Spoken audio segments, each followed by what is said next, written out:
one at a time they've left. So. Okay. What's your kid doing? Studying, working? No, he's working. He's a coder. He was with J.P. Morgan, I think, and then just got a new job so he can live anywhere. But they're married. They got married in Brooklyn, and they're still there. So, yeah. He's good. He's going to be employed forever. Yeah, he'll be good to go. Yeah. That's right. We need this next generation to look out for us. That's right. Exactly. Yeah. No, I had two that went to Brooklyn College, one went to City College, and one went to SUNY Maritime. So Cool. they're all educated in the city. I actually taught at CUNY their online program called School of Professional Studies. Okay. For a few years. Mm-hmm. Now, am I able to load something up? I think you're able to share your screen. I'll let Will. Yeah, you can share your screen as soon as we get started. Get started. It's got host disabled participant screen share. You can now. Can now, okay.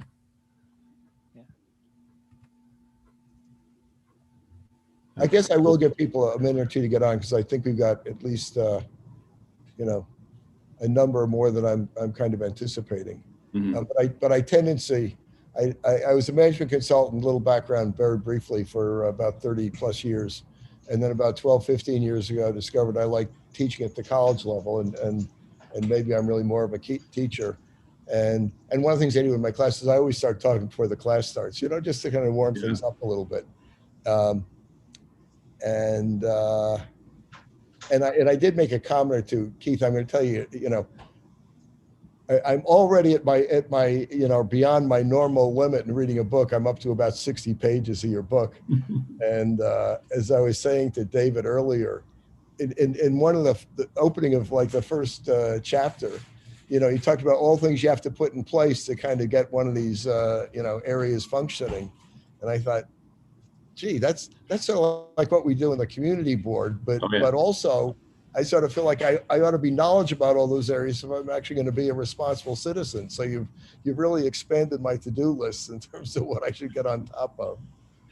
Yeah, I mean, it was interesting taking it from the ground up in some of these places, and you're reminded of literally hundreds of years that went into our physical and cultural and political infrastructure. It's not something that was built overnight. And as somebody once said, and establishing the rule of law, the first 500 years are always the hardest. So, well, that's good to know. And what I've noticed is it isn't always necessarily forward progress. Right. We've been doing a little slip and slide. Well, okay, I'm gonna just sort of kick it off. And welcome those who are here. I know more are coming, and really thank you, Keith, for being here. As I've said briefly before, I've been looking forward to this for some time. Personally, very briefly, I couldn't make sense of the Vietnam War, so I was in the Peace Corps in Ivory Coast, and I see these issues of what it takes to put a country together, showed up there. I went over and visited Liberia. If you're maybe aware, Liberia, and Ivory Coast both, slipped from a fair degree of order to a large degree of disorder. And as Davis pointed out, and Russell knows, we're now trying to do that for our local community up here on the Upper East Side. Having said that, I'm going to turn it over to Dave and let him introduce you and kick this thing off. And thank you again, really, for coming. Sure. Thanks for having me. No, I thought Keith would be a great speaker tonight. Keith and I worked together in Iraq in 2003. Welcome everybody to the Veterans Committee. And the reason why I thought Keith would be a great speaker is in the military for 30 years, I was in civil affairs, and civil affairs are the individuals that would implement the Marshall Plan, like we did after World War II in Japan and Germany. So where do you find gentlemen of different backgrounds with the expertise, and women for that matter, with the expertise to rebuild civil society? So as a civil affairs officer, Keith and I worked together, and I think Keith will talk about nation building. And it's really important that I thought the community board should talk to Keith, because Keith and I have been doing this as a career throughout the world. And I think my 4 combat tours in Iraq got me ready for Community Board 8 or vice versa. but they both complemented each other. So Keith, please, this is your night tonight. Thank you so much for joining us, and look forward to discussing your experiences. Well, thanks a lot. I appreciate it, and this will be a great opportunity to hopefully share some things that that will resonate. Let me see if I can get this all set up here. Great, and I'm aware this is the night for Game 6, but I think we're in good shape. The game's not till 9 o'clock, right? So I think we're okay. Keep our priorities in order. Yeah. No, we should be good to go. So look, I've written this book, Why Nation Building Matters, and it tries to do a whole lot of things. It probably tries to do too much. But what I'd like to do tonight is share some of the experiences that I had across 8 different countries, 9 different operations that I was a part of, and I was there in a whole lot of different roles. I was there initially in 2 cases as an officer in special forces, then in one as a UN official, one as a coalition administrator, which is kind of outside the whole system, and then in a number of them as a diplomat. So I had my big career was with the State Department. I did 28 years in the State Department, and can talk a little bit about that as well. It's a little bit auspicious, I guess, to be pitching this nation building business 10 days away from when the president himself refuted the whole concept and said we don't nation build. So anyway, I've got a hard sell. There's a handful of us in the policy community, in the State Department and other parts of the U.S. government that still believe in this. I actually debated what to call the book when I wrote it. And the genesis of the book is this. I started doing this stuff kind of inadvertently. I started in Colombia while I was in college. I was an LDS missionary there and was very drawn to the country. But it was a time when you could see that it was starting to unravel. It was the late 70s, and Colombia was going to go through this very, very long process of what I would call political consolidation, where the country finally comes together, and it finally did. But it was a very difficult process. You could kind of see that starting. I then went into to Special Forces right out of college, the 82nd Airborne first, and served in Grenada. And then a little bit later, I was an advisor to the Salvadoran Army, so I got a piece of the rest of the picture in Central America. So those are kind of the 3 Cold War cases. Colombia actually spans the entire last 50 years, so it covers all 3 of my different divisions. I've got Cold War humanitarian operations, and then post 9/11. I then went on to, as a diplomat, to serve in Somalia. I was seconded to the UN, so I saw the Somalia UN operation right after Black Hawk Down, and then went back to the State Department and later ended up in Haiti as the political military officer, kind of the post-conflict stabilization officer, and then served in Darfur under the this new operation that we started in the mid-2000s of conflict stabilization operations. And then I was in and out of Afghanistan twice. I was there in 2002, right after we came back in. Was there for the Loya Jirga. I'll talk about that briefly. And then came back in 2012 and 13 as the Consul General to Northern Afghanistan. So I had responsibility for U.S. engagement with the nine provinces of Northern Afghanistan, all the way from China to almost to Iran. And then served, as Dave mentioned, in Iraq. And that was frankly the most intense of all these was our time together in Iraq. It was a time when we thought things might come together. To be honest, they have come together. We just didn't notice, and they're kind of coming together now. I can talk about that a bit. But Dave and I were in this very intense period, very hopeful period, and just a lot going on. And I think that was where I saw probably the full range of U.S. tools for this sort of thing. So I'll walk kind of through a little bit of the different experiences, some of what I've tried to draw out as lessons learned. I started writing the book to be something just about Iraq, and I really felt, I think Dave and I had the same experience. We felt kind of slighted that the journalists never came to see us because it was too dangerous, and Ambassador Bremer couldn't even come there. His security detail wouldn't let him come. So we were off kind of on our own, but doing a whole lot of creative stuff. A lot of it was actually working. And in the time we were there, the province actually went from red for security to green. It actually stabilized in those 8 months that we were there. And there's a lot of what I'll talk about is the work that Dave and others did to bring that about. So there was this temporary success. It later unraveled because of national level problems, but locally things actually got a lot better. It was a great story. I wanted to tell it, so I started writing a book just about that. By the time I got it almost done, I realized, Iraq books are a dime a dozen. Everybody's written about Iraq. And so my mentor and friend, Mike Sheehan, who passed away a couple of years ago, he was Madeleine Albright's military advisor, and then went on to be our ambassador for counterterrorism. You probably know him from New York. He was the deputy commissioner for counterterrorism under Ray Kelly in the New York NYPD at one point.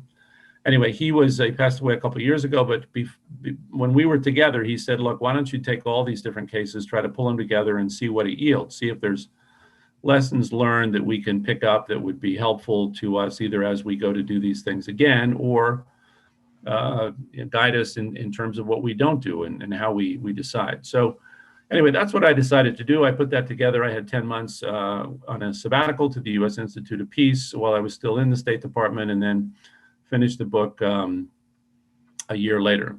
So it's now this book about all these different things. Let me talk just a second, if I could, about USIP. That's where I currently work, the U.S. Institute of Peace. This is our building in Washington, one of the most stunning buildings in Washington. We actually get a hard time from Congress for that. They feel like somebody funded this thing under their noses, and it's a better building than it should be. But it's actually part monument to peace, and it's part the office building for the U.S. Institute of Peace. But the Institute was formed in 1984 by veterans of combat from the Second World War in Congress that wanted to try to balance a little bit the U.S. capacity for peace building with that we have for national defense. So that's what we're all about. We have a mix of analysis, convening, and programs that we do in different parts of the world. I currently work on trying to find a negotiated solution to the Venezuela problem. We did a session this morning that's available on our on the WOLA and then on our YouTube channel on the search for a negotiated solution in Venezuela, and then we did a lot of work on the Colombia peace process. So that's where I am currently. So let me go through, I do this presentation in a couple different ways, but I wanted to just kind of walk through a couple of the analytical parts of it, but I really wanted to focus tonight, if I could, on the people, because I think that's the part, again, that's gotten a little bit lost in the shuffle. But let me go through one whole presentation briefly, and that is nation building myths. I think it would be hard to find a more negative concept right now than nation building. It is just something that the American people are down on. Both parties agree with this, totally bipartisan. Both parties agree that nation building is not something we ought to be doing and can't do, and et cetera. So these are kind of the myths that I've developed in terms of nation building. The first one is that nation building doesn't matter. This is something I think we've tried hard to talk ourselves into. We are successful in talking ourselves into that until we are not. And we generally are not when something happens in the world and we realize that the only solution for that thing that impacted on the United States was a capable nation, a nation state that could control what happened on its territory. And to me, this has pretty much been proven so many times that I think we really ought to just accept it, that it is just something that is real. If you look at just a couple of things, think about the three of the big issues in the news today. And I actually feel good about the book now because three of the cases that it deals with, Colombia, Haiti, and Afghanistan, are above the fold almost every day these days. So there's a lot of very current stuff in here that I think the book brings the background to. But if you think about migration, I deal with El Salvador in the book. El Salvador is a nation that has struggled since the 70s, really, to consolidate its ability to govern effectively.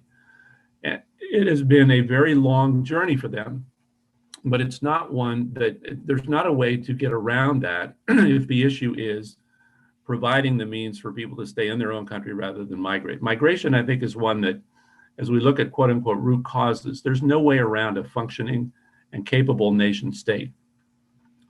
The second one is pandemics. And I wrote way ahead of the current COVID crisis in the book about in 2004, this is one of my favorite cases, in Thailand, they had the challenge to kill 40 million chickens to stay ahead of one of the bird flus that was ravaging Asia. Now, how do you kill 40 million chickens absent a capable nation state? With COVID, I think this is even more clear, but things like pandemics, there's no way around having capable nation states that can work effectively to enforce lockdowns, control travel, and all the rest. And the third one is the one that does come up frequently, and that's, of course, terrorism. Again, after 9/11, I think the imperative of a functioning nation state that we can work with was pretty clear to me, and I think to many others. And then having gotten into the Iraq situation, I'm happy to talk about that, my views on whether we should have gone or not and how we did it. But having gotten there, but then pulled out prematurely from a nation building operation that was in play, was that what then opened up the space for ISIS to come in, and then all the rest of it that brought us back in any event, and left us with far fewer tools than we would have had we just stayed with it.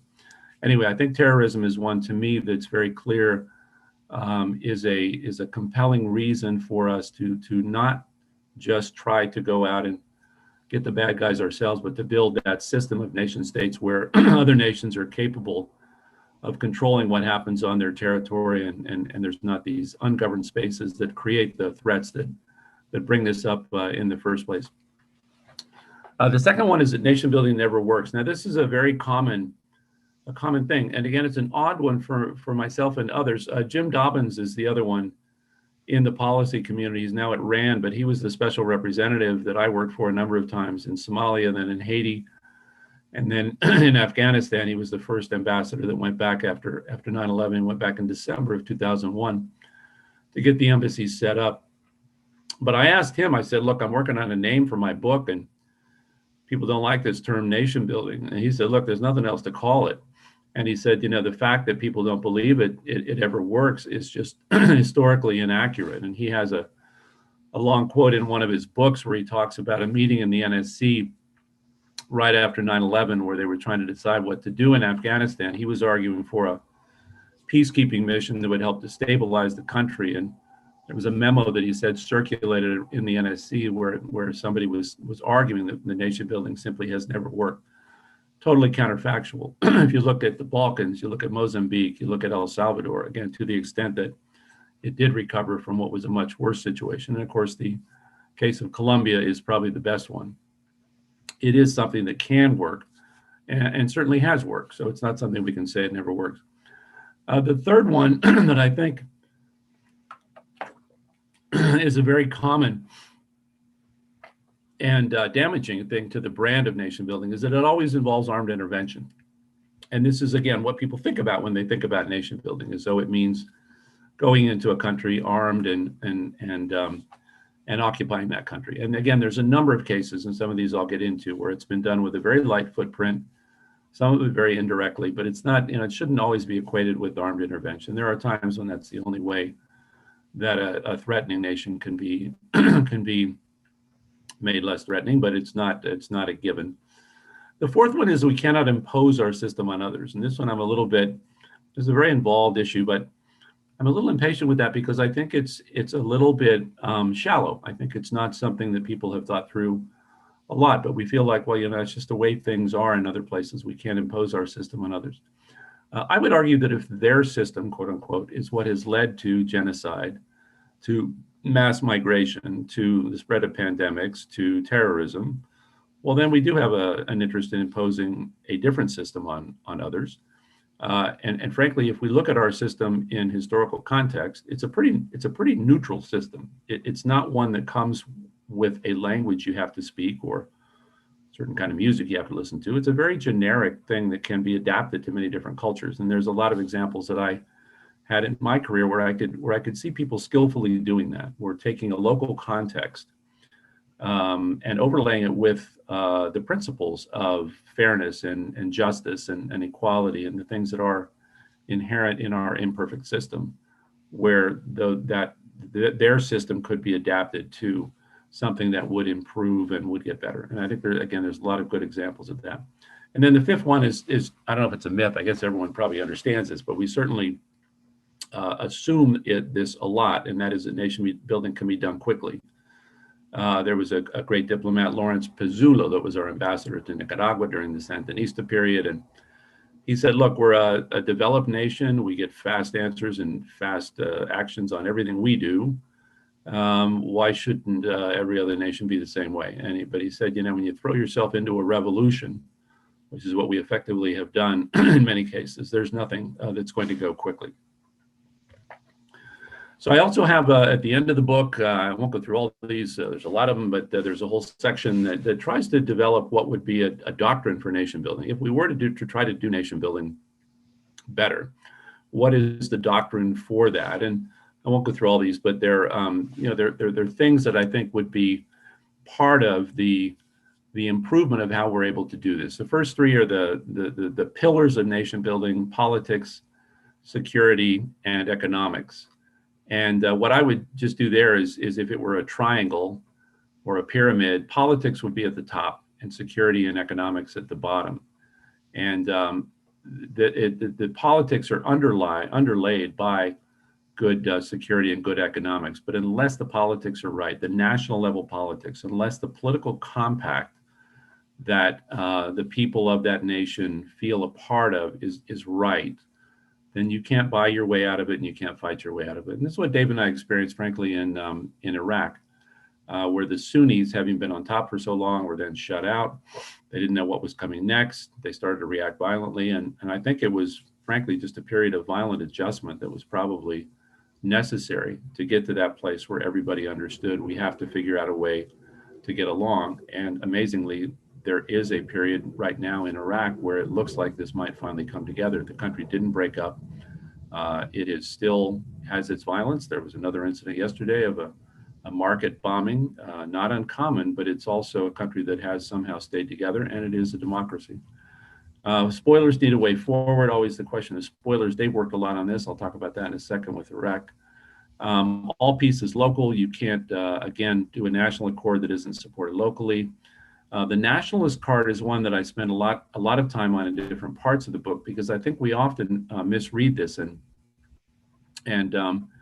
don't do this as well as we could. Going back to Vietnam, there's a very good book by Rufus Phillips, another one of the nation builders that still believes very strongly in this. He's got a book coming out in a few months about how to do it better, about the architecture for nation building, which I also treat a little bit. But he talks about going all the way back to Laos in the 50s, where he was under Lansdale's force. He's got incredible experience going all the way to that level. But he talked about the nationalism that the Viet Cong and the North was just able to generate better credentials than our guys. Our guys had the nationalist card robbed from them by the way we dealt with them and the way we were so heavy in the South, whereas the North was able to play this nationalist card very effectively. The tragedy to that is that, having gotten to the end of the road, I was our charge in Israel in one of my last assignments in the State Department, and I had a lunch with the Vietnamese ambassador to Israel, and he was imploring me to send messages to Washington asking them to help Vietnam with military assistance against the Chinese, and he was touting their economic reforms. I mean, it occurred to me that they eventually got exactly where we wanted them to go, but they got totally disrailed by this whole question of nationalism, and they just couldn't get around it. They got stuck on that, and so they went in this communist direction for several decades, really lost decades, unfortunately, for the Vietnamese people. 7, a very long game, as I mentioned before. 8 is one I think that's super important, to eliminate the divide between hard and soft power. This has gotten, again, very politicized. And part of it is kind of what I would just call the chicken hawk thing in Washington. You get a lot of people here, politicians that didn't somehow find time to put on a uniform, but they suddenly get real tough when they get to Washington and they want to go whack everybody.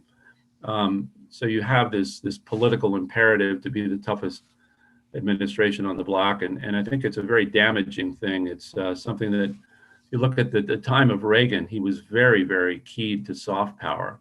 And he didn't even make this divide at all. He just said, we want full spectrum power, whatever we have that's going to be effective, whether it's whether it's assistance to agriculture, whether it's reforms, whatever it is, we want all this stuff together in one coherent package. Ninth, leadership matters. I'll talk a little bit more about that in a minute.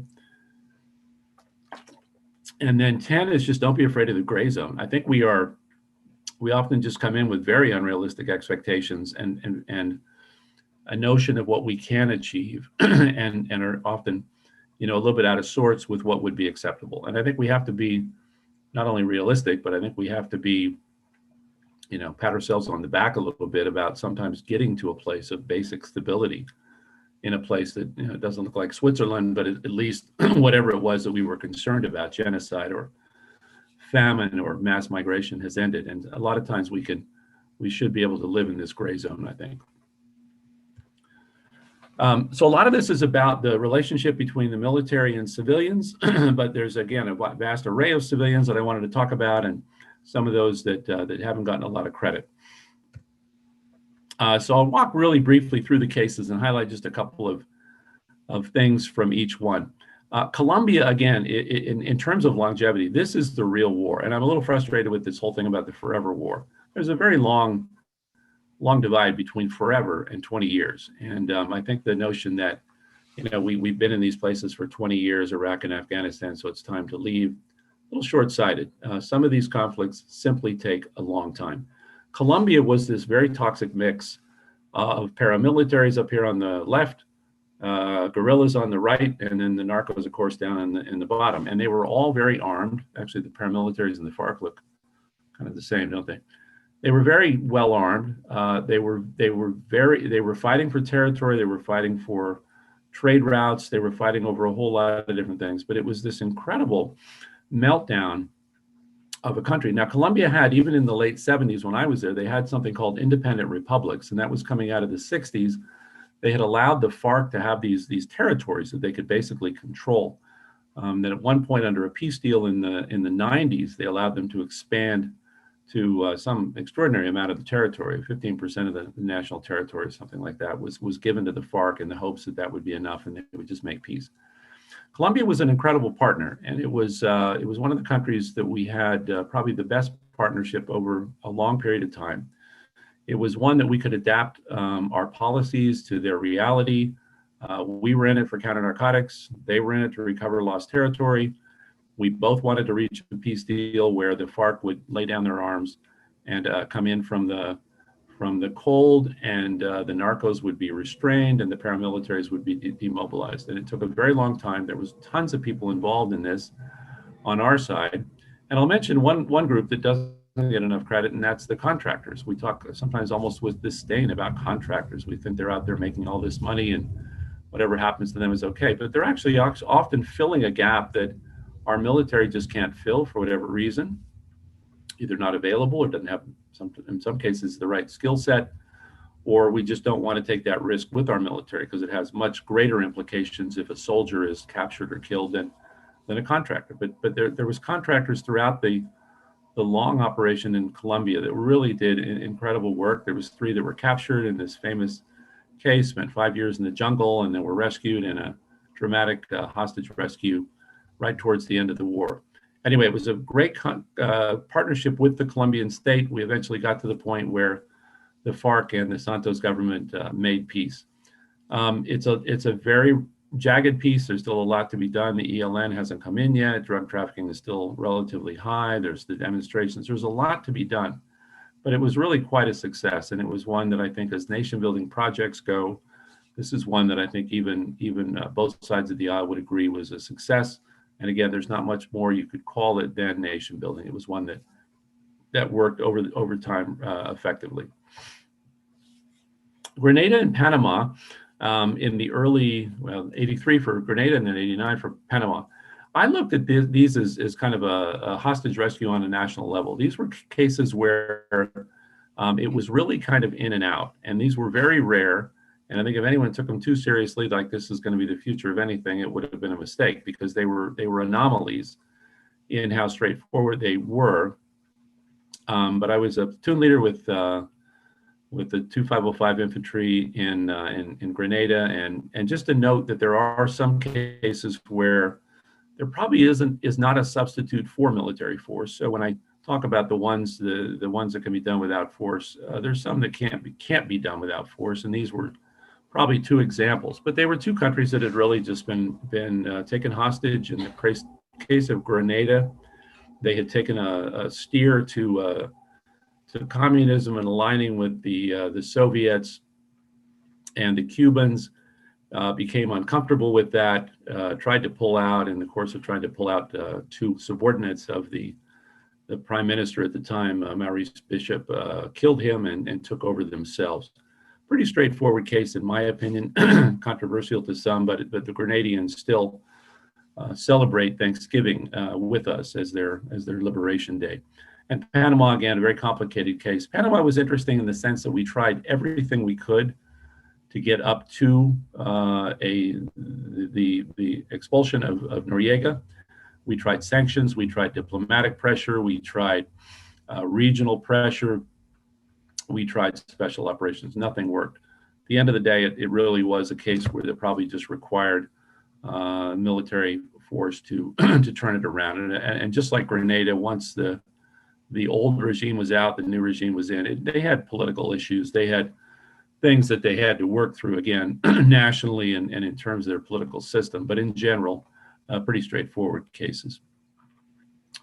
El Salvador was a very, very complicated country and remains so to this day. What I called it in the book was a long game of catch up, that it was a country that just had had really centuries to catch up. On the left is the platoon that I mentored as a lieutenant in 1983 when we were training the new Salvadoran army. So again, one that required a military element. It was a country that was falling fast to insurgents that had to be confronted. And so we brought up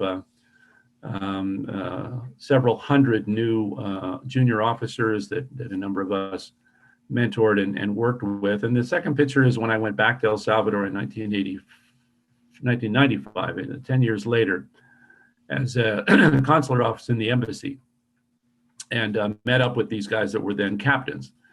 And what I remembered was just the importance of the kind of the face-to-face and the mentoring and the training that they had gotten, because they were quite proud of the fact, and I've actually been back in touch with a lot of them now. They're retired or colonels or generals, and they're actually quite concerned about what's happening in their country now with Bukele, this populist leader that is using the army in the parliament and doing a number of things that make them concerned. But it was very interesting to me how ingrained they got in democratic principles, in human rights. They still had a lot of things in the human rights record even after we trained them that went poorly, but not nearly as poorly as what came before it. And they came out of it, I think, with a pretty good understanding of the principles of democracy and rule of law and some of the things that we tried to instill in them, and still have that today. So I think, again, in many of these instances, there's a real place for that mentoring and the training that our special forces does, that in many cases, again, is done by contractors. And on the police side, there's other creative programs that we've had to do that. But I think it's something that shouldn't be underestimated. El Salvador, again, struggles really hard today. We had an incident, not an incident, I had a story in the book where when I went back in 1995, I was the mentor to this small group of youth at my church, and we were always looking for outings on Saturday. Not a lot of public space in San Salvador at the time, but I said, let's go to the zoo one day. So we go to the zoo together, these 12 to 14-year-old young men, and we're looking at the animals, and there's this bear, a brown bear that has just had his fat completely worn off. I mean, he's just like, hungry, looking very despondent. And one of the kids looked up at me and he just said, "Hermano Mines, este país no sirve." Brother Mines, this country just doesn't function. And I always remembered that. That to me was a very strong statement. But this was his view of his country. It just doesn't function. Now that, this was 1993, 1994. It was, you know, it was just coming out of the Civil War. There was still a lot to be done. I thought he could have had a little more patience. The zoo probably wasn't top priority, but anyway, the years after that, it's still been a very long game. It's been a country that has had to go through economic convulsions, and they've now been hit with these storms that have been hitting Central America so hard, and and their agriculture has never quite adapted to some of the new things that are available at a time when it's a country that's always been very densely populated. So it's a country that will continue to struggle. We talk about the Northern Triangle, as we call it today, or Northern Central America, and again, the search for root causes that we're looking for today. The root causes are very deep, and they take a long time. I guess what I would say is that Diana Vieres Negroponte was one of the great analysts of the Salvadoran peace process. And what she said to me about 10 years after the peace was secured was that we just turned our attention away too fast. And that what we had done to create a new police force, a new judicial system, all of these things were going to take, again, a very long time to take hold. And the corruption that's come up in Central America in the meantime, and some of the political problems now, I think are in some ways a reflection of not having a sustainable long-term way to keep working on these issues. And I'll get to some of this with other cases as well, where there might be some answers to that. We went from El Salvador to Haiti. Now, this is my wife with the orphanage that she mentored.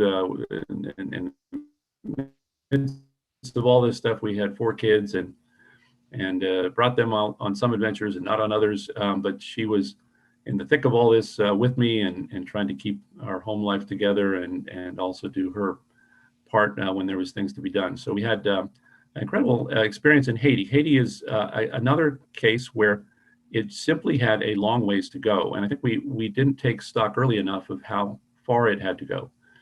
Part of what it had to go through was living through leaders that were simply destructive, but were still their chosen leaders. Aristide had just left when we got there, and Preval came in, or I guess Aristide was still there. Preval came in as the second president post military coup. So they were still just getting the political system together.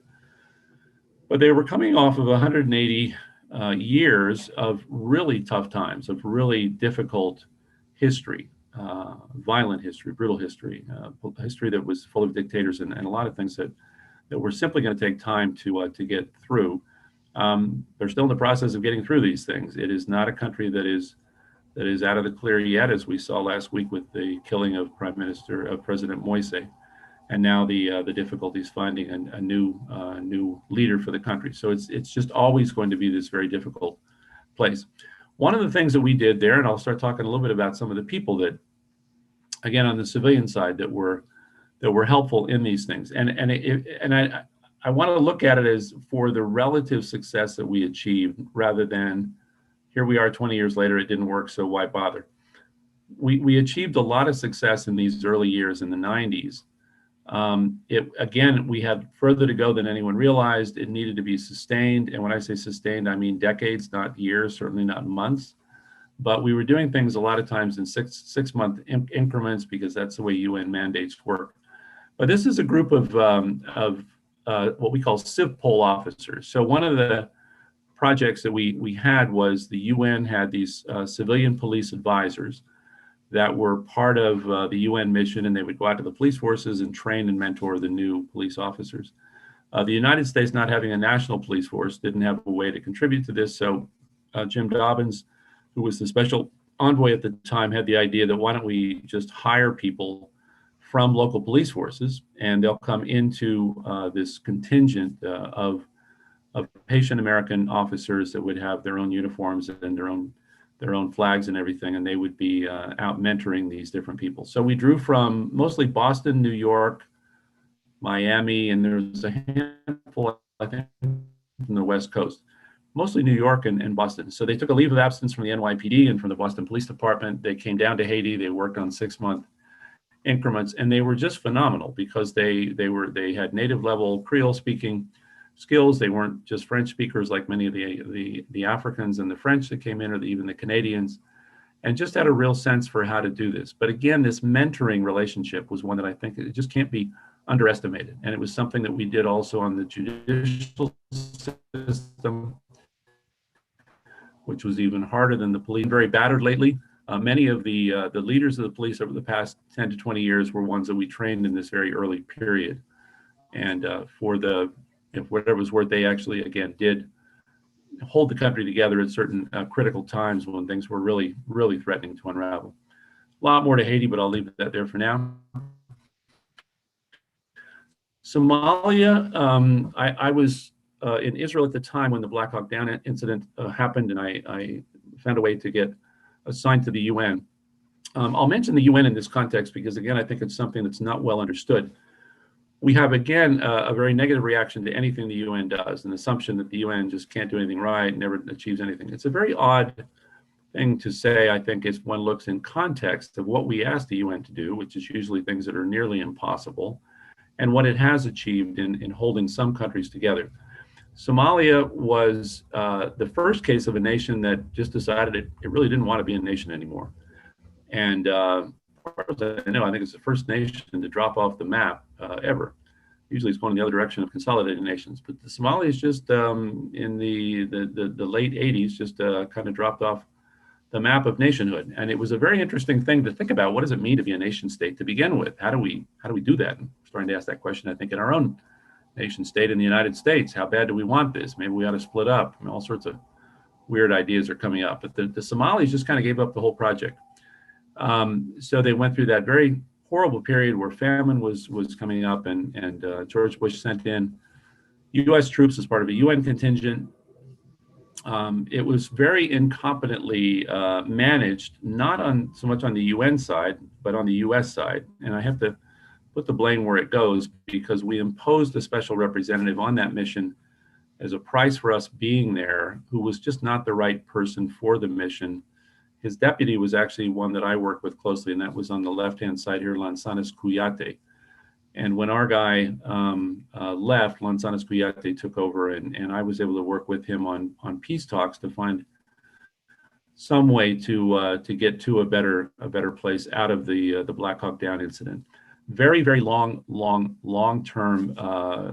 process of getting Somalia to a place where these clans that really would prefer to just be clans and not be part of a nation, consolidated and finally accepted coming together as a nation. But about 5 years ago, after, again, a lot of ups and downs, and it was another case where we left, kind of abandoned them, hoped for the best, and then came back in after 9/11 when we realized that it was this hotbed of terrorism. There was something else that I use in the book. It's a question of whether we look at terrorism as something where the sheriff is the answer or the mayor. And I kind of propose these two models. The sheriff model is terrorism comes up, the sheriff goes out, rounds up a posse, takes out his 6 shooters, chases down the bad guys, kills some, jails some, buries some, and comes back and disbands the posse, and he's done. That's what we like to do as Americans, because we love the sheriff. We've all seen Westerns. There's no Westerns about the mayor. I mean, it'd be a boring movie, right? But the sheriff, we love sheriffs. The mayor model is more one of looking at the town or the county or the state where those bad guys are inhabiting, and saying, how do we find a way to squeeze out the space that these guys have? How do we have a better day-to-day law of order, rule of law? How do we have economic opportunities so people are not getting drifted off into these different gangs? The mayoral model is much more difficult. It's dealing with all the problems of a community or a city or whatever. But that's nation building. And that, to me, in the long term, is the only thing that can really work. I don't think we have the means or the resources or the capacity to continue to just run around the world as the posse. But I think we do have the means to patiently build nations and give the mayor model the ability to function where they can build this stuff themselves and have the means to function independent of our sheriff coming in and out with the posse every few years. Anyway, in Somalia, the posse went back in. We then adopted the mayoral model and slowly started to help them build a nation, and they are now back on the map, and not not Switzerland, but they're a functional nation now. They are getting control of their territory and in a much better place than they've been in for 30 or 40 years. Darfur is the third humanitarian case that I talk about, and this was another one that was fascinating in the sense that we really achieved an extraordinary thing that we never talked about.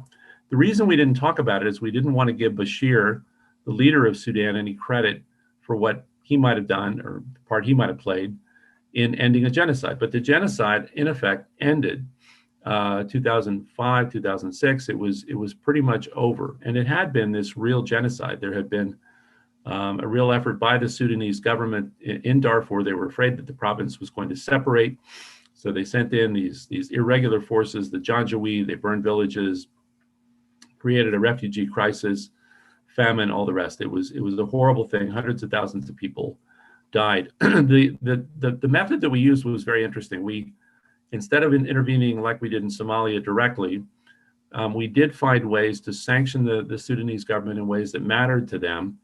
We enlisted the EU and the African Union under the UN, so we got all the internationals involved.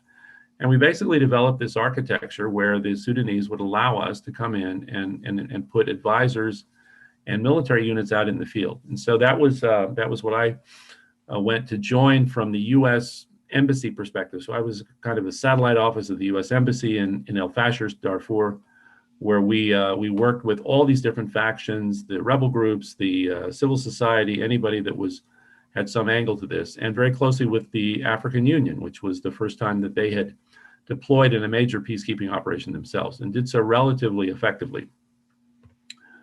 We dealt a lot with the rebel groups, again, trying to get a sense for what was the price for them to come in. Now, these were the rebel groups fighting against the government of Sudan. It was odd, but at this point, we actually had almost more of our objectives aligned with the government of Sudan than they did with the opposition, the Darfur opposition that we were ostensibly helping. It got very complicated, and it was a complicated case, as many of these are, in terms of good guys and bad guys and who's doing what. The group that I wanted to highlight here was, again, we got very creative in how we were able to deploy Americans to different missions. So in this one, we had a very interesting concept that we took retired E7s, E8s for the most part from the Army, and we hired them through DynCorp, one of the contractors. These guys weren't making much money at all, $70,000 or $80,000 is what I remember, for really hard duty out in the field in Darfur. But they would then deploy one at a time out to the African Union battalions. So there would be a battalion in the middle of absolutely nowhere, with one American advisor living with that unit. It was extraordinary service, and they were very, very effective. So they were able to report back to me and to others in the El Fasher headquarters. We were able to channel some of what they were reporting to make decisions on the ceasefire commission and other diplomatic initiatives we were working on. But it was extraordinary service. They were able to help with operations and intelligence, and just be that one really skilled and talented person in that unit that could really make a difference. So that's, again, I just wanted to highlight some of these individuals that were willing to go out and do these things. So now Afghanistan.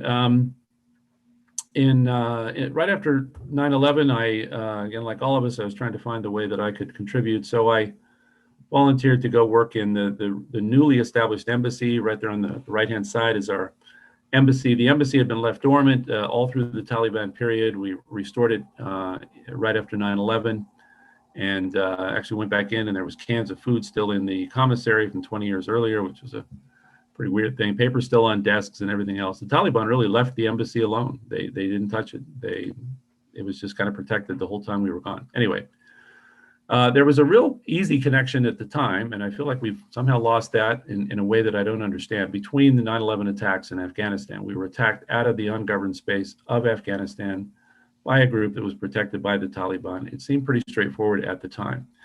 When I got to Afghanistan the first time in 2002, I was the economic counselor. So I had responsibility for trade, commerce, and all of that. So we started to do an assessment of what we had to work with in the economy. And I just would submit that it was just stunning, the level to which the country had fallen in terms of infrastructure, in terms of even things like construction equipment. We did a quick inventory around Kabul of what was available for the building, which I knew was going to be coming. People were going to have to be constructing things like crazy. There wasn't a single backhoe, there wasn't a single dump truck, there wasn't a single anything. It had all been looted and taken to Pakistan. So it was a country basically living almost this kind of medieval existence. It had really fallen a very long way. And I think, again, as we look at forever wars, 20 years it seems like a long time, but in the life of a nation that had fallen as far as Afghanistan had fallen, maybe not. It's really not as far as I think we think. 20 years actually is just getting started in much of this.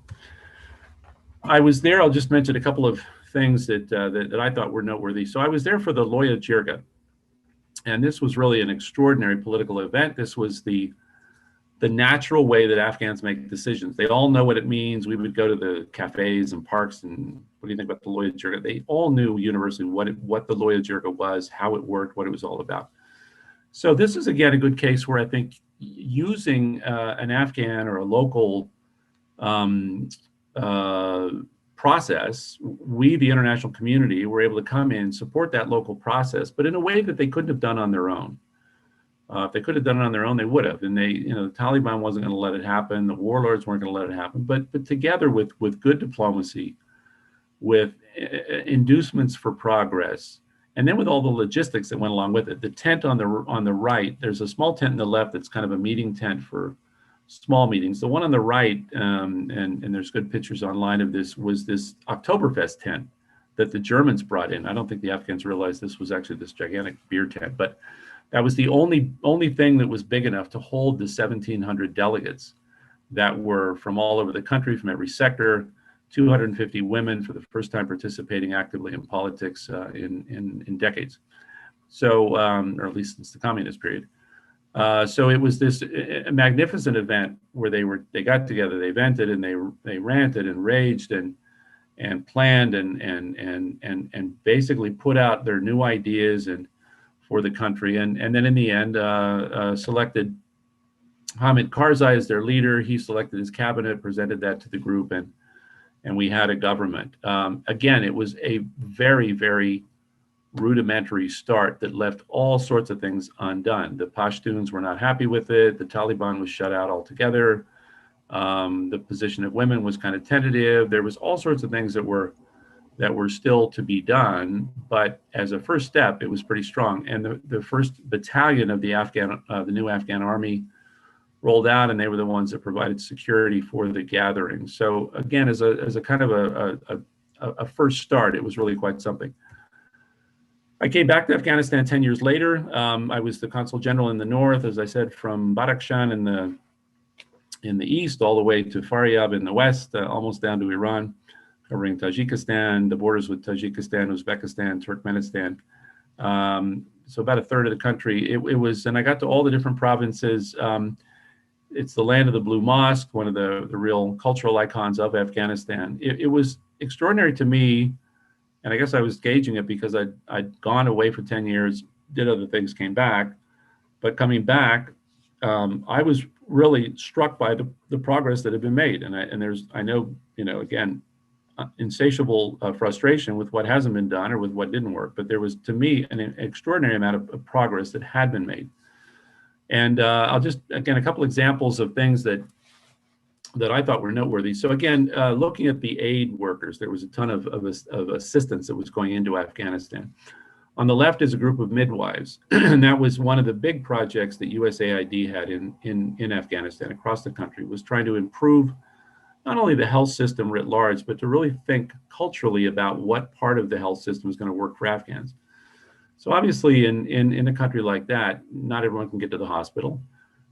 Midwives are the way that the births are done, and they had a horrific record with maternal mortality and infant mortality, kids dying in childbirth and women dying giving childbirth.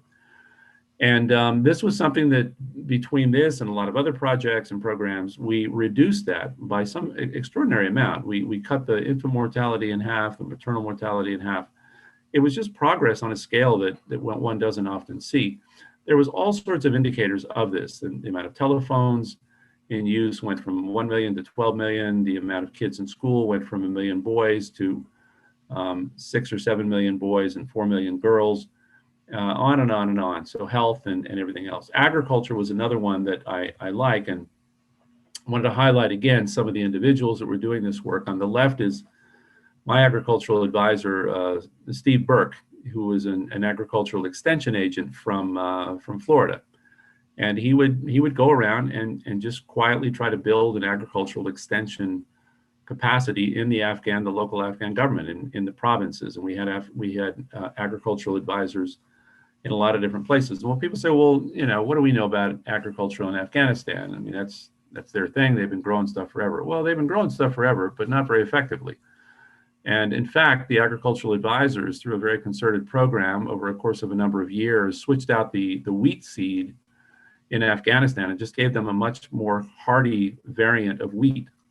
And that increased their wheat yield by about 50%, which is the staple for their diet. So really, it really did make a difference. And then trying to link them into international markets and all that. Again, they had a long ways to go. We had a whole lot of problems that I detail in the book about how hard it was to get these products like almonds to market and stuff like that. But anyway, really quite extraordinary work. And then on the right-hand side is the Border Management Task Force. So these were guys from CBP and other border agencies that were trying to help to reform and to restructure the border units or the border crossings across Afghanistan, which is one of their big sources of revenue.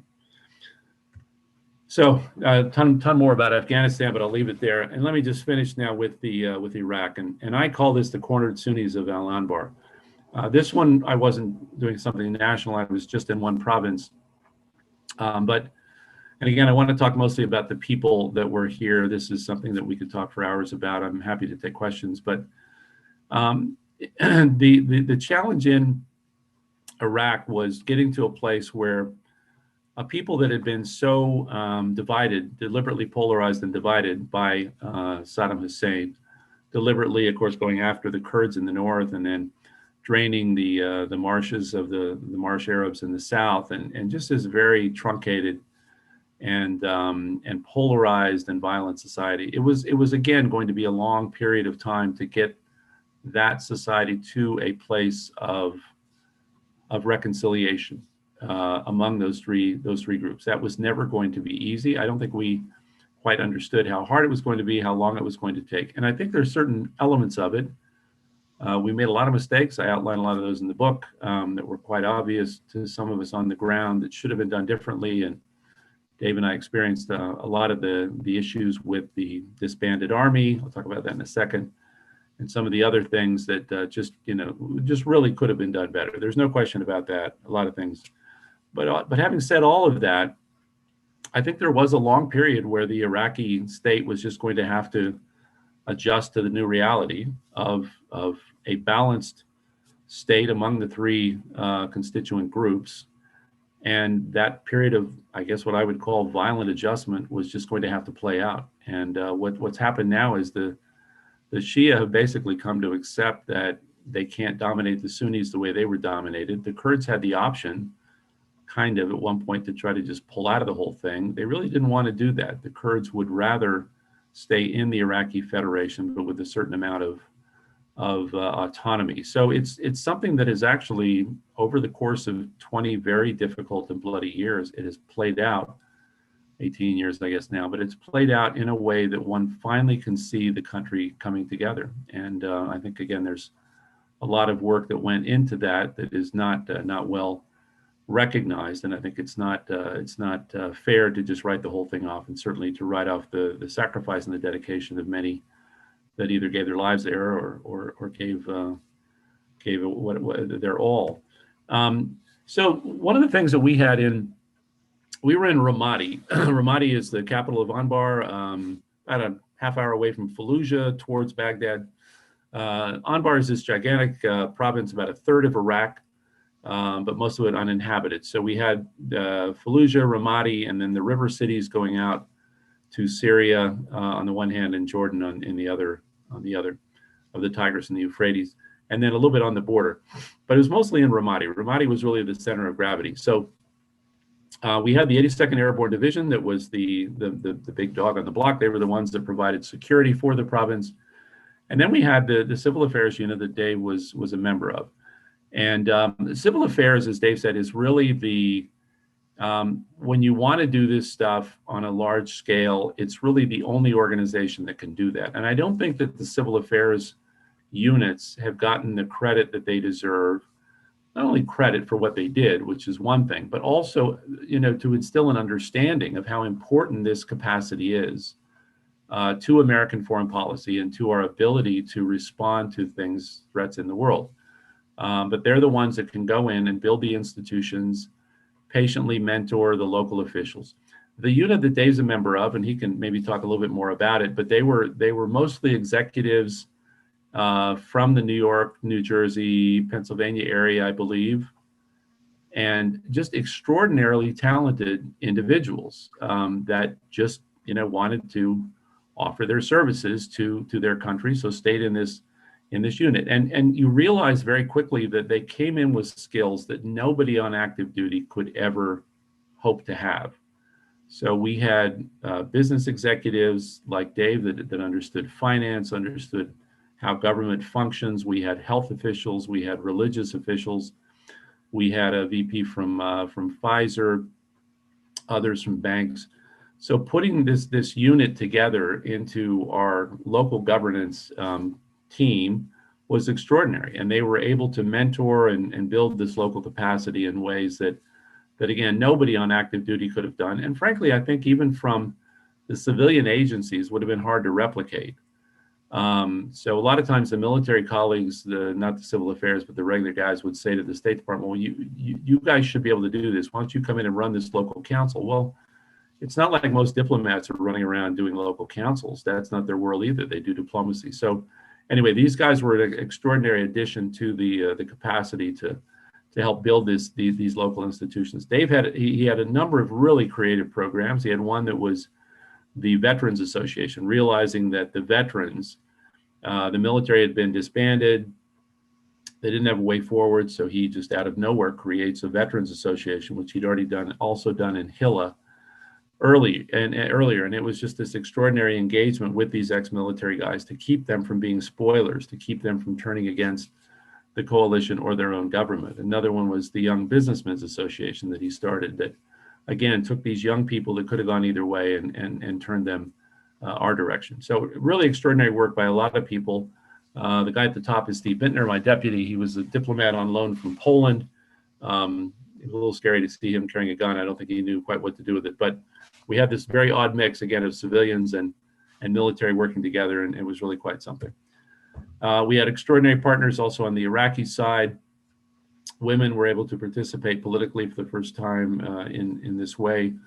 The guy in the middle is Imam Suleiman, who was one of our extraordinary partners for peace. He had written against terrorism, was very seized with the opportunities that came with the coalition. Unfortunately, he was killed a few years after that. The guy at the bottom is one of the new political leaders that was emerging, really dynamic young guy. And top right is Governor Burgess, who was my main partner, the Iraqi governor that I work with closely. Well, that's it. I've covered way too much, but I'd be happy to take any questions you have. It was quite a journey, and I hope the book is of interest. Don't pay full price for it from Amazon. It's $40. It's way too much. But if you order with this discount code from the University of Nebraska, it's only $24.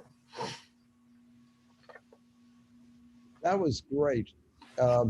Actually, I'm going to jump in. Everybody feel free to think of questions, put up your little electronic hand that's under reactions, and we'll call on you. But I'll start with one of the things that I thought was most striking about your talk, and that was when we talked about the sheriff model and the mayor model.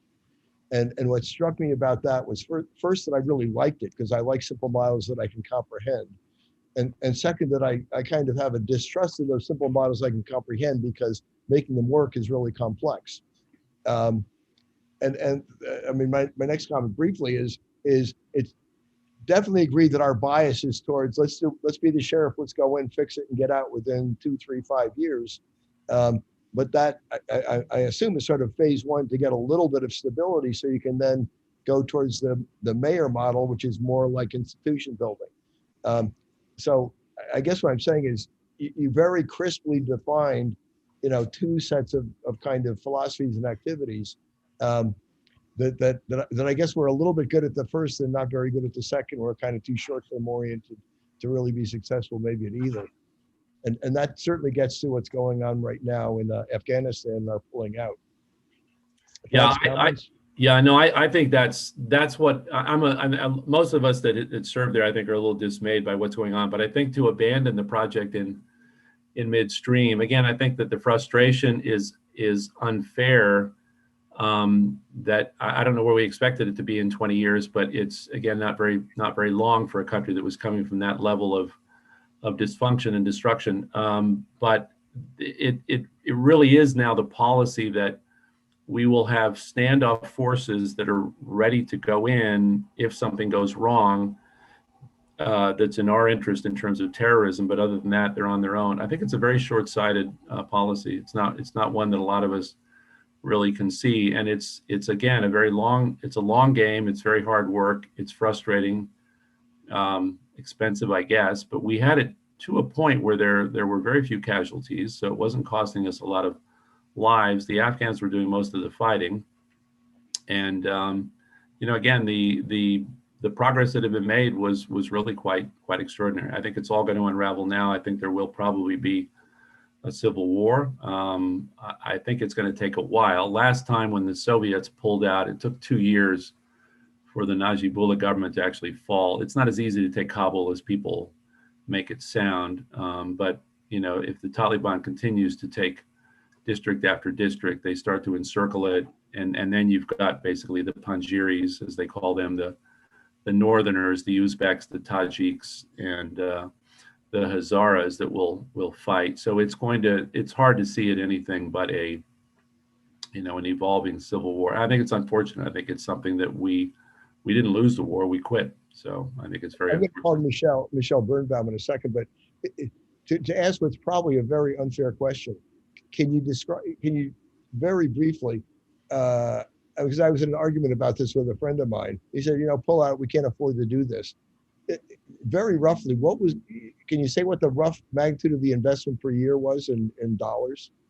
Well, the thing about most of these is the cost. The high cost is usually military deployments. So once the military deployment is down to a lower level, I don't know the exact figures. It's probably, the aid figures, like the sustaining the Afghan forces, which we're going to try to do anyway, is something like $1 billion and a half a year, I think. And then, there's an aid mission in addition to that that's in the hundreds of millions. But the main cost is the military deployments. That's where the real expense is. That was down again to just, I think, 2,500 troops. It was down to a pretty sustainable level. So, but the sheriff versus the mayor. The mayor is basically, we build the institutions and get them to where they can do it themselves. So we've created these functional enclaves that the sheriff doesn't have to keep going in and doing things over and over again. There's another piece of Afghanistan that, again, I think is worth considering. If you look at who they border, they've got Iran in the west, they've got Pakistan in the east, and they've got Central Asia in the north. It would be difficult, I think, to find a more critical piece of terrain in the world today, given everything else that's going on. So to deliberately dismiss that as a possible ally, it is a little bit, I think, short-sighted.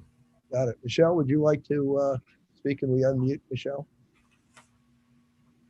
Yeah, I just wanted to thank you very, very much for that talk. It was really terrific.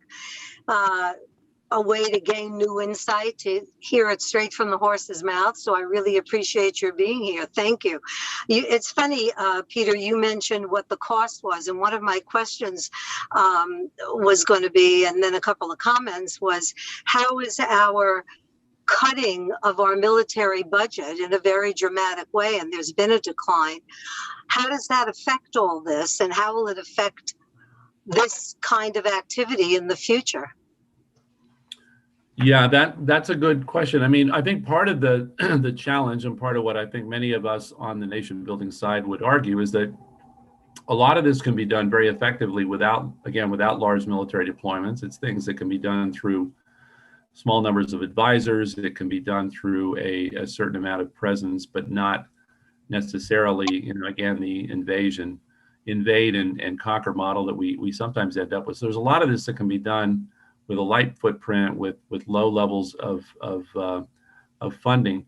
But there's always the question of how we disperse our military budget, and how much is anchored in large ships and state-of-the-art planes and all of that, and how much of it goes to this low-end stuff.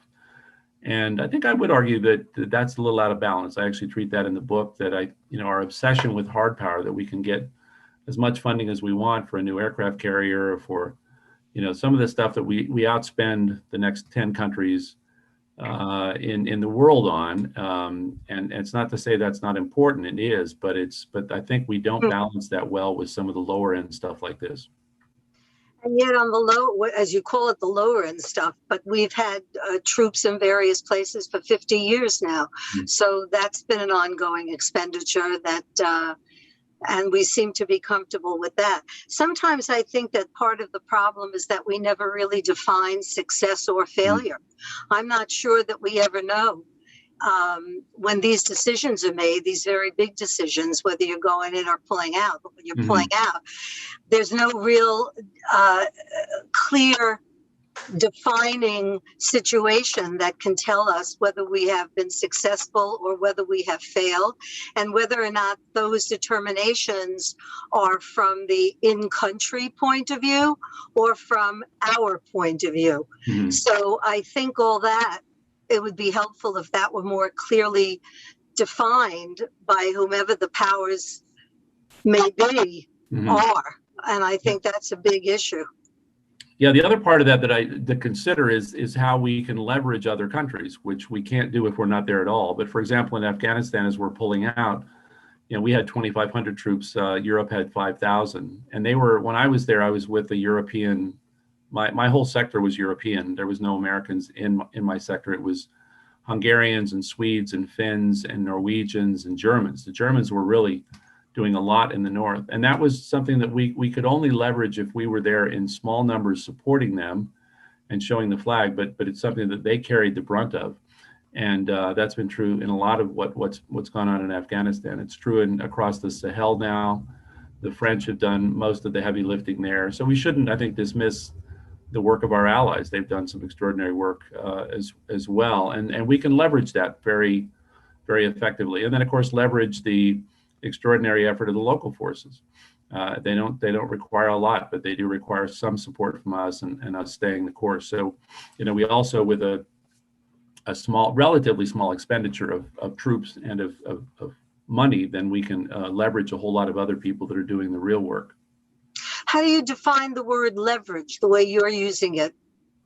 Well, get them involved in a way that they wouldn't do otherwise. Again, now that we're pulling out, all of the Europeans are pulling out. So leverage in that case would just be we commit to a certain limited number and they come in with. And therefore they would join. Yeah. Nice. Okay, thank you very much again. Sure, thank you, Michelle.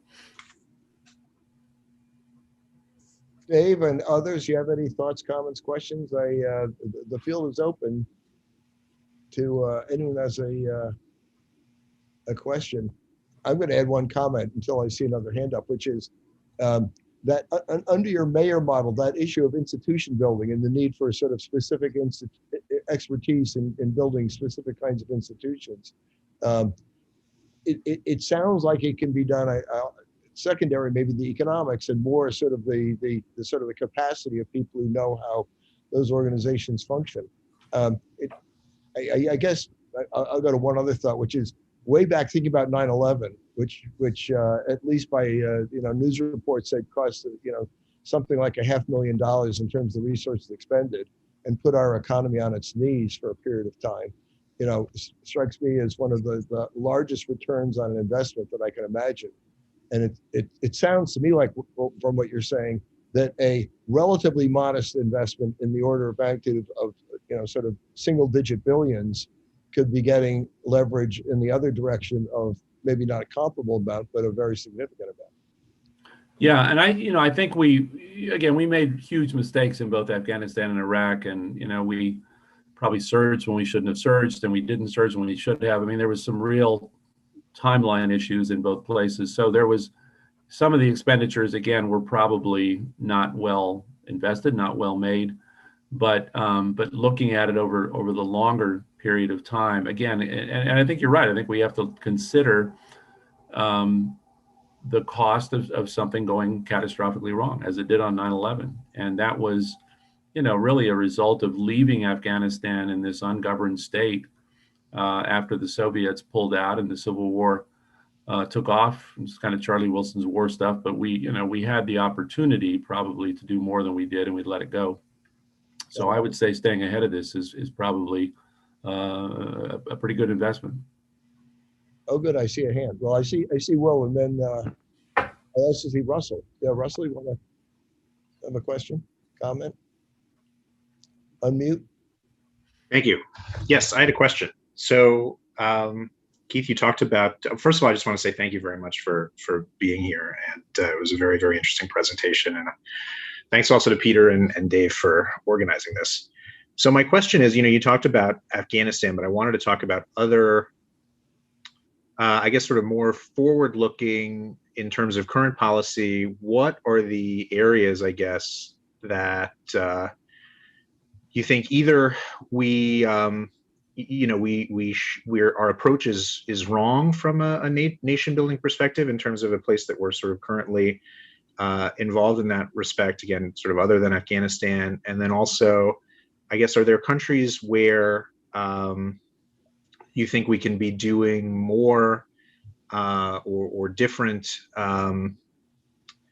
I guess I would say sort of more civilian-oriented nation building? I'm not talking about, countries we could be invading or anything like that, but are there kind of countries where you think there's an opportunity or potentially an opportunity, I guess, that's being missed, where we could be doing more of this kind of, constructive nation building and we're not doing it?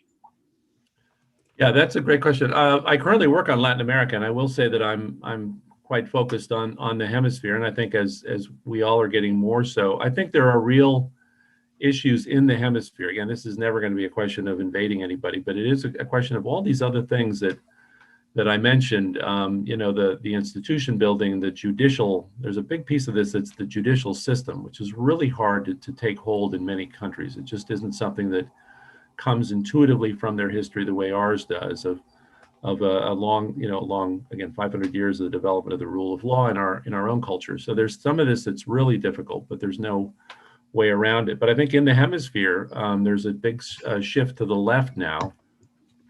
Peru just went to the left. Colombia will go to the left next year. Brazil probably also next year. So there's kind of a pink wave in the hemisphere. It's not necessarily a bad thing, but it is an indicator that there's huge frustration with the socioeconomic model and with the inability of citizens to be heard, on top of the pandemic and everything else. So 10 years worth of growth in Latin America was just wiped out in a single year with COVID. So there's huge problems and challenges ahead in the hemisphere. And I think we would do well to approach that a little bit like we did with the Alliance for Progress back in the 60s, where we were willing to put the resources into this, or the way Reagan did in the 80s with, trade concessions, but a real consolidated way of looking at these areas in terms of, what could be different, what could be done differently collectively to make things better for citizens and improve both their institutions, their governance, and their economic opportunities. There's a question now of the dry corridor in Central America, where climate change, and this is going to be, of course, a bigger issue going forward, where people are going to get hit by more and more climate-related events. But the dry corridor, very interesting situation when you think about it. The technology, one of my sons works on hydroponics, hydroponic agriculture, and it occurred to me that there's lots of technology out there that's not being transferred into these places that are now going through these really wrenching economic transitions. And so I think there's much to be done there, more again on the agriculture, the aid side, the institution building. We don't need to go invade anybody. There's still the hemorrhaging of Venezuela that we just can't get ahead of. There's some things, I did another forum this morning on that, on the possibility for negotiations. So a lot of this looking at peace building, negotiations, assistance, institution building, a lot that I think will need to be done through the hemisphere. And a lot of it is just going to be expensive. This is the other part of it, is looking at the Chinese and the Russians and concern about big power competition. But you know, we're in a competition with them, and we're not really competing very effectively, if at all. The other place I would look at that we need to, I think, keep an eye on is the Sahel in Africa, a place where Al Qaeda has kind of replanted itself. There is real issues there with international terrorism, and it's a little bit, again, the lesson of 9/11 was that what looks like just some ungoverned territory with terrorists, you know, with globalization being what it is, it's always a threat. And I think the biggest threat is the notion that we can be weighted out. And so I think not staying on top of these things wherever they come up is a mistake. I think it's not a case of having to be everywhere, but it's certainly looking at the places that are important to us and that are risky, that have a level of concern, and staying on top of them. Again, not through military invasion, but certainly through special forces advisors, military assistance, diplomatic means, and leveraging others. Again, the French and others in the Sahel are quite active. They probably just need encouragement, support on our side. I think, Will, I'd like to go to you in a minute, but I see one of our public guests, Alan Weisbard, is interested in speaking. Can we unmute Alan? Okay. I'm here kind of by accident and maybe not part of the intended audience, but I want to turn the telescope in the other direction. And you've talked about a number of missions that were less successful than might have been hoped, and often as a result of uncertain commitment by the United States or impatience or other things. I kind of wonder if we look at it from the opposite end and we start by thinking about the nature of the American polity, American politics, etc. What are we as a nation really prepared to do in other parts of the world? And are we the right force to do those things? Needless to say, there are a lot of people around the world who are not fond of the United States and believe it has been an imperial power or a corporate exploitive power. And we're not necessarily so welcome to the inhabitants of different parts of the world. We know that we have limited patience as a people. And I think that we have stayed committed in Afghanistan, you know, up and down over the years, but for a period of nearly 20 years now, is itself extraordinary, unless you start talking about our forces in Korea or in Germany or some other parts of the world where we're essentially a permanent presence. We don't want to spend money. We don't want to risk lives of our military or our other personnel. Should we start with a realistic assessment of what the United States is prepared to do in any of these missions, and then assess whether the missions make sense in terms of those features of our politics and society that will make it very difficult to stay with them with the kind of commitment that you're talking about is necessary to achieve full success?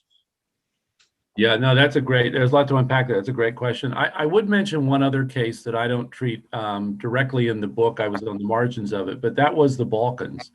And the Balkans was another one that I would count as a true success, where with, you know, U.S. military force coming in to reinforce what had been a failing UN mission at the time, and then with very strong EU support.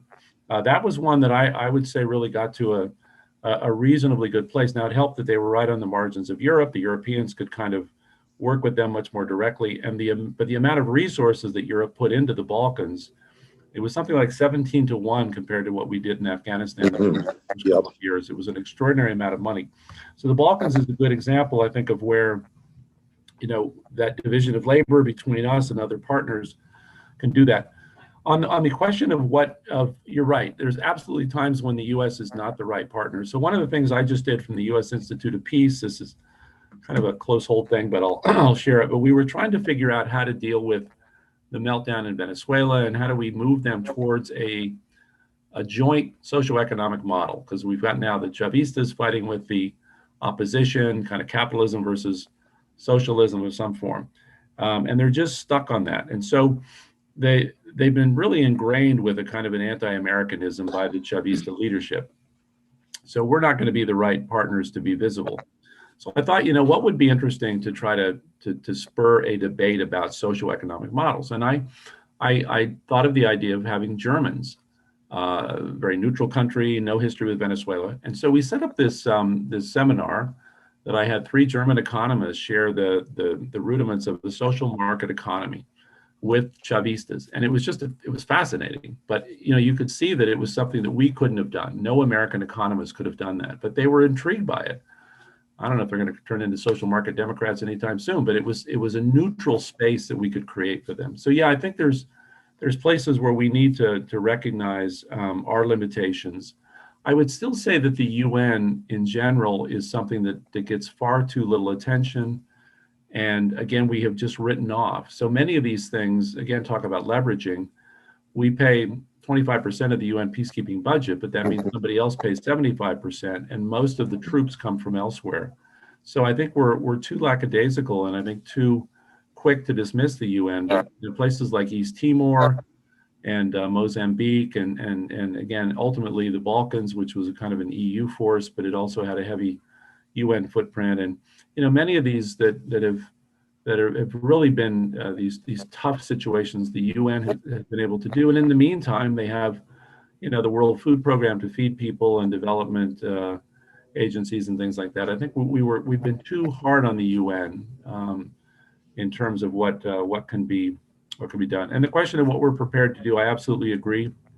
And I think we need to be careful about not lunging into things that are going to just get us in trouble with our own people. I think we need to be realistic about, the Somalia debacle, which there's all sorts of, you read about it in the book, but it really was unnecessary. Frankly, we should have done that. We should have done better. We should have been able to avoid that. But having done that, it painted a very negative picture of any of this stuff for a very long time to come, and made it impossible to do, for example, what would have been helpful in Rwanda to avoid a 1 million person genocide. So I think having things that are sustainable, cautiously done, and well explained, I think is part of it as well. But thanks for the question. That was good.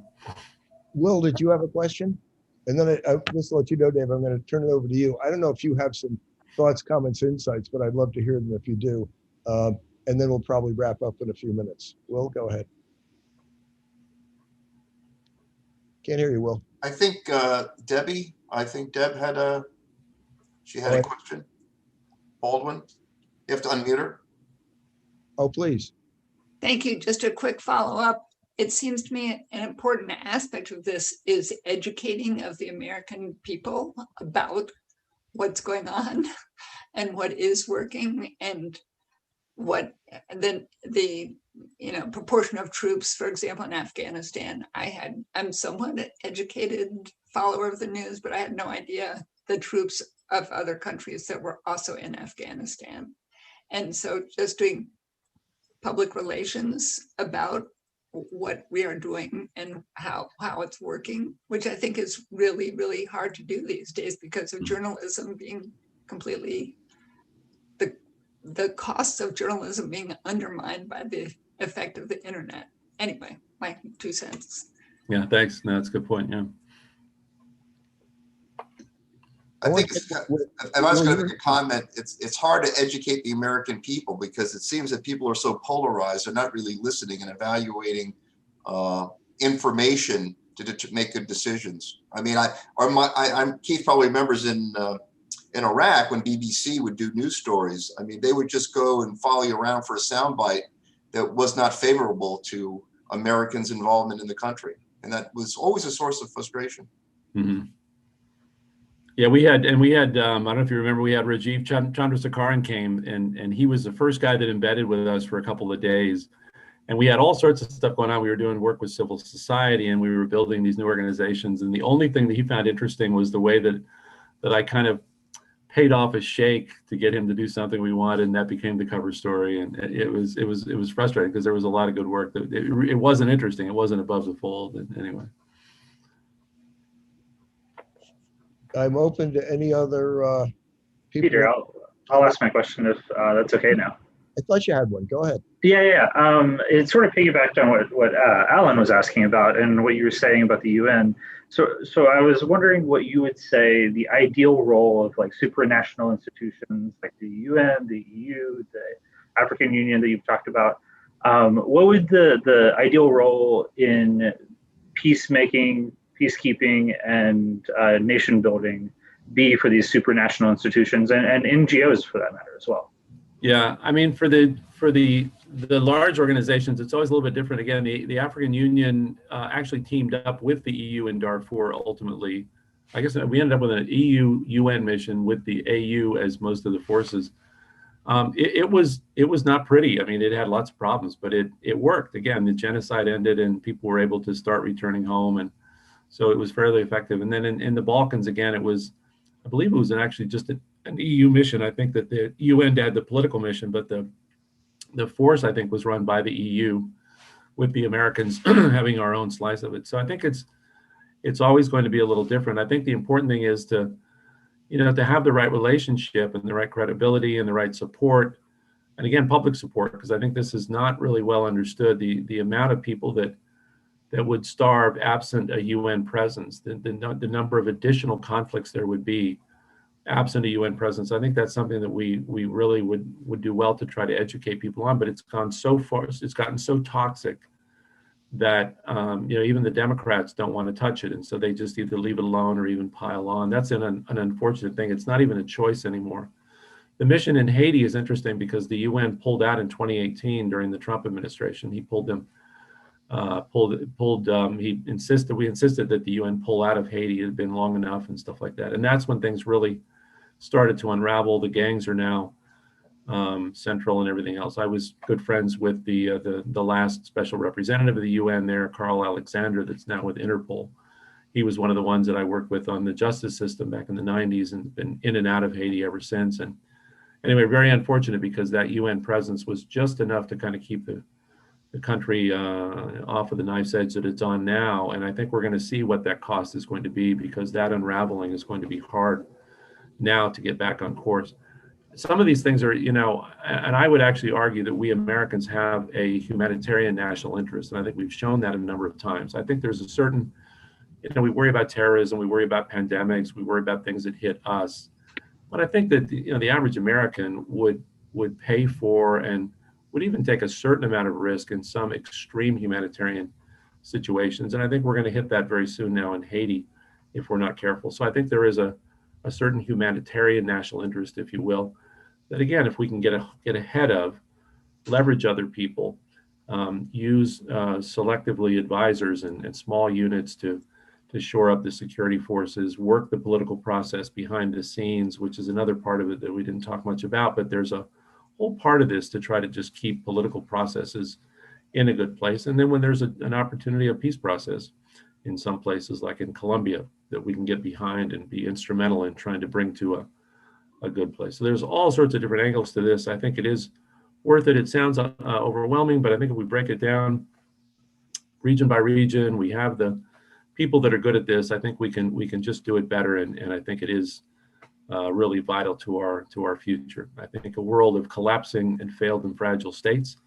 in a world that we already have 65 million refugees and growing fast, I think is going to hit us in a lot of ways that we haven't even begun to think about. And that gets worse, of course, with climate issues. Well, I'm gonna thank you for this, Keith. I'll look for any last hands. I do want to give you a quick shout out from Rick Barton, who Thanks. Done some work together at some point. Michelle, do you have one? Oh, you're clapping, I think. So I really enormously insightful, and to reiterate what I think actually Deb Baldwin was saying. If we have an ill-informed electorate, we're likely to get ill-informed leaders making ill-informed decisions. And I think we've managed to do that in spades in recent years. Hopefully, I have to be relatively positive on the current incumbent, but I'm also concerned about the relatively short-term thinking that I think we're seeing with regard to Afghanistan. Having said that, I just want to thank you immensely. It's been really informative and wonderful, and we deeply. Dave, any final comments on your part?